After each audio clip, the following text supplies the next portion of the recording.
Good morning student. आज अपन quantum mechanical model के बारे में बात करेंगे, क्वांटम यांत्रिकी मॉडल के बारे में बात करेंगे। ठीक है, तो क्वांटम यांत्रिकी मॉडल में सबसे पहले अपन ये समझे कि मैकेनिक्स, जिसको अपन यांत्रिकी बोलते हैं, जिसका फिजिक्स में बहुत जगह यूज होता है। तो मैकेनिक्स की दो ब्रांच है, एक तो क्वांटम मैकेनिक्स होती है और एक क्लासिकल मैकेनिक्स होती है। एक क्वांटम यांत्रिकी होती है और एक जो होती है चिरसम्मत यांत्रिकी होती है। दो ये ब्रांच है, जिसमें क्वांटम जो मैकेनिक्स होती है इसमें अपन सब एटॉमिक पार्टिकल्स के बारे में स्टडी करते हैं। सब एटॉमिक पार्टिकल्स मतलब छोटे छोटे जो पार्टिकल्स होते हैं उनके बारे में स्टडी आप किसमें करते हो?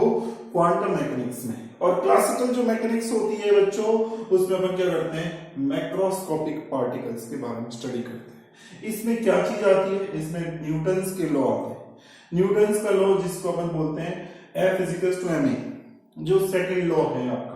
ठीक है, तो F = ma वाला ये जो फॉर्मूला है आपका, ये बड़े पार्टिकल पे लगेगा, ये छोटे पार्टिकल सब atomic particles like electron, proton, neutron उन पे नहीं लगेगा। तो यहां पे अपन ये बोल सकते हैं कि F = ये आप ये बोल सकते हो न्यूटन्स लॉ। न्यूटन्स लॉ इनके बारे में आप ये बोल सकते हो कि does not apply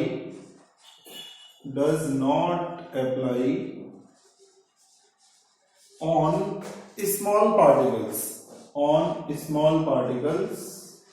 or you can say subatomic particles, small particles इन पे नहीं लगेगा, लाइक इलेक्ट्रॉन, प्रोटॉन और न्यूट्रॉन, इन पे नहीं लगेगा, इन पे न्यूटन्स का लॉ नहीं लगेगा। अब एक चीज अपन ने समझी।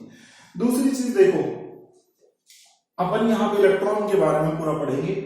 तो इलेक्ट्रॉन के बारे में, इलेक्ट्रॉन की दो प्रॉपर्टी पॉसिबल हो सकती है, एक वेव प्रॉपर्टी और एक क्या? Particle property. तो यहां पे अपन वेव प्रॉपर्टी के बारे में पढ़ेंगे। तो वेव प्रॉपर्टी के बारे में क्या बताया है देखो, तो यहां पे वेव प्रॉपर्टी ऑफ इलेक्ट्रॉन, इसके बारे में अपन को देखना है। देखो इस चीज को समझो। अगर मैं ये बात करूं कि ये इलेक्ट्रॉन है जो क्या होता है, ये न्यूक्लियस है, न्यूक्लियस के अराउंड क्या होंगे? इलेक्ट्रॉन मूव करेंगे, ऐसे मूव करेंगे। तो अगर न्यूक्लियस के अराउंड इलेक्ट्रॉन मूव करेगा तो फिर क्या होगा? यहाँ पे पॉजिटिव चार्ज है, बोलो यहाँ पे कौन सा चार्ज है? नेगेटिव चार्ज है। तो यहाँ पे इलेक्ट्रिक फील्ड जनरेट होगा। यहाँ पे क्या जनरेट होगा? Electric field. इलेक्ट्रिक फील्ड यहाँ पे जनरेट हो रहा है, इलेक्ट्रिक फील्ड जनरेट होगा। और इलेक्ट्रिक फील्ड अगर जनरेट होगा तो उसको कैसे दिखाएंगे? इलेक्ट्रिक फील्ड जो जनरेट होगा वो वेव की फॉर्म में, जनरेट इन वेव फॉर्म। ये वेव की फॉर्म में जनरेट हो रहा है। वेव की फॉर्म में अगर ये जनरेट होगा इलेक्ट्रिक फील्ड, ठीक है, तो इसको आप ये दिखा सकते हो ऐसे, वेव की फॉर्म में जनरेट होगा तो इस तरीके से। ये चीज जो बताई श्रोडिंगर ने बताई।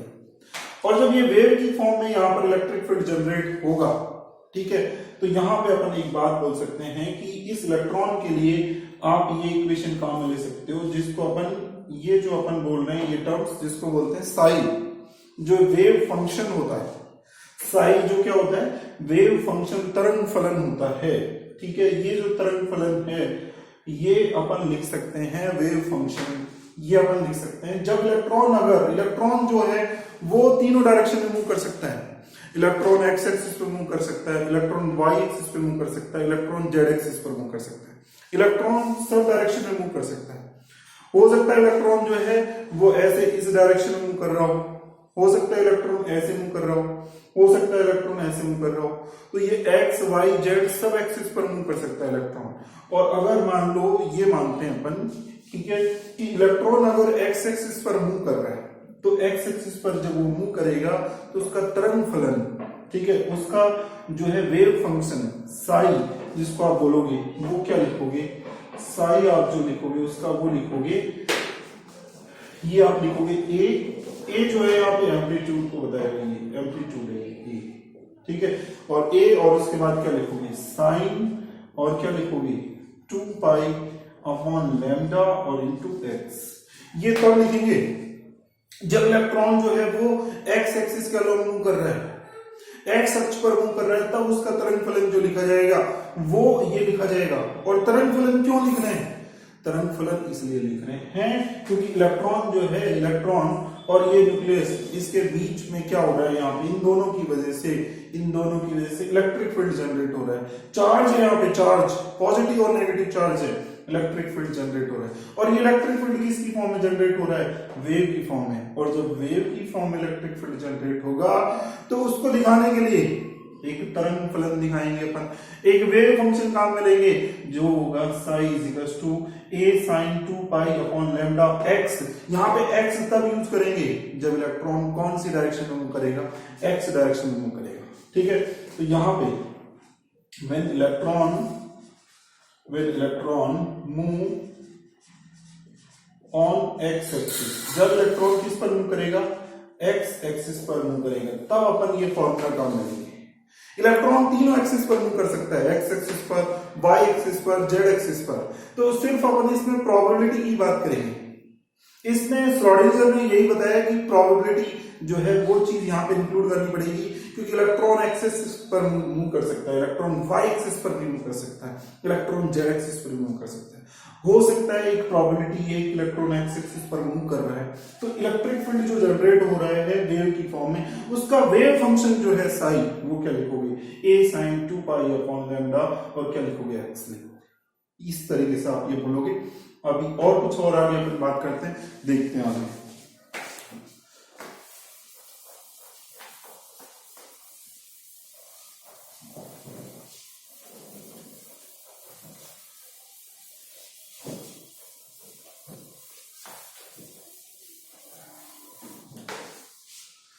जब इलेक्ट्रॉन वाई एक्सिस के अलावा मूव करेगा, तो वाई एक्सिस के अलावा मूव करेगा तो उसका जो इलेक्ट्रिक फील्ड जनरेट होगा, और इलेक्ट्रिक फील्ड जब जनरेट होगा तो उसका कुछ तरंग फलन देंगे अपन, साई जो देंगे वो क्या लेंगे अपन? वो देंगे a साइन, और क्या दोगे आप? 2 पाई अपॉन लैम्डा, और क्या लिखोगे? a sine 2 pi upon lambda. और कौन सी एक्सिस पर? ये y एक्सिस के रेस्पेक्ट में बोल रहा हूं मैं, तो यहां पर y लिखोगे। ठीक है, ये तब है जब इलेक्ट्रॉन y एक्सिस के अलावा क्या कर रहा है? मूव कर रहा है, तो उसमें जो तरंग फलन प्रोड्यूस होगा वो क्या होगा? Psi is equal to a sine 2 pi upon lambda, और y लिख दोगे आप। ठीक है, ऐसे ही अपन बोलेंगे, ऐसे जेड एक्सिस के अलावा बोलेंगे। तो अपन ये वाली इक्वेशन ले लेते हैं, साई, ठीक है, psi is equal to a sine, और अपन लिख रहे हैं 2 पाई अपॉन लैम्डा, और क्या लिख रहे हैं? x, ये लिख रहे हैं। अगर इसका डिफरेंशिएशन कर दिया जाए, साई का, तरंग फलन का डिफरेंशिएशन कर दो आप, तो आप क्या लिखोगे? इसका डिफरेंशिएशन d साई, और किसके रेस्पेक्ट में कर रहे हो? x के रेस्पेक्ट में। तो d psi is equal d psi upon dx is equal to आप लिखोगे a साइन, यहां पे भी करो इसका डिफरेंशिएशन, यहां पे लिखोगे d, और ये ब्रैकेट में, और 2 पाई अपॉन लैम्डा, और ये x अपॉन में क्या लिखोगे? dx। ये आप लिखो। तो देखो, आपको मैं एक चीज बता देता हूं कि अगर साइन ax, इसका अगर आप डिफरेंशिएशन करोगे तो इसका डिफरेंशिएशन आएगा, देखो a आगे आ जाएगा, और साइन का जो डिफरेंशिएशन होगा वो होगा cos।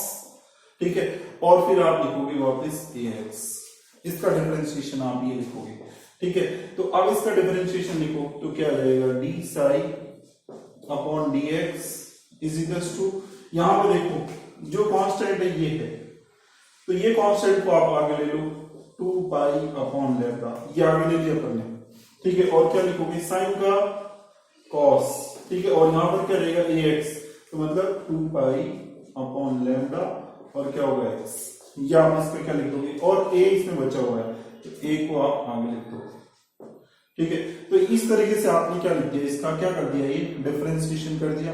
अब इसका डबल डिफरेंशिएशन करो। अब इसका, तो ये तो अपन ने क्या किया है? डिफरेंशिएशन किया है, इसका डिफरेंशिएशन अपन ने किया है with respect to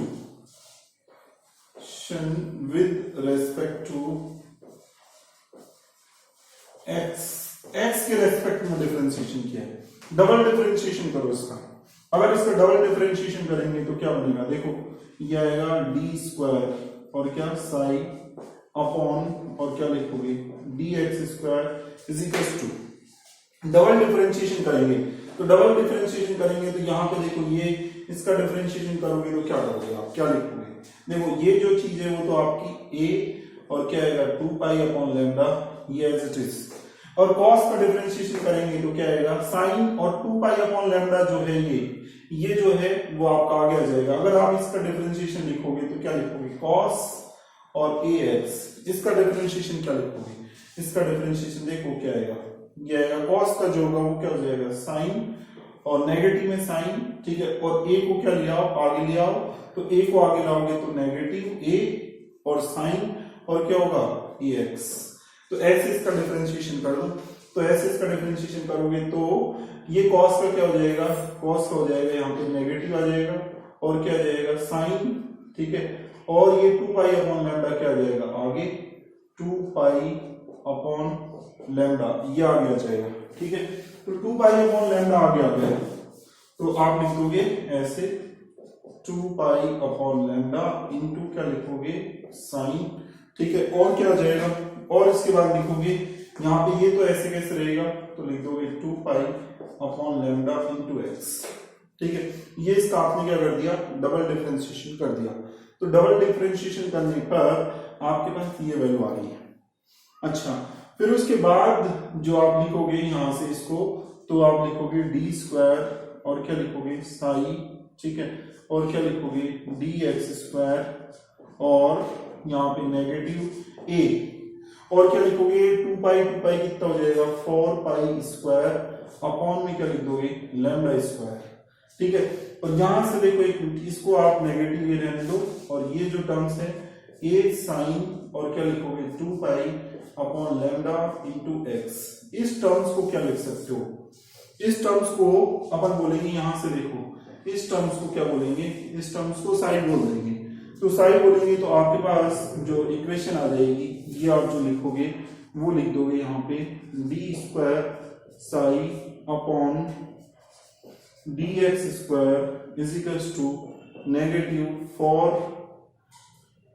pi square और आ जाएगा आपका क्या लैम्डा स्क्वायर और क्या लिख दोगे इनटू इस टर्म्स की जगह आप क्या लिख दोगे, इस टर्म्स की जगह आप लिख दोगे साइन लिख दोगे, ये साइन लिख दोगे, ठीक है।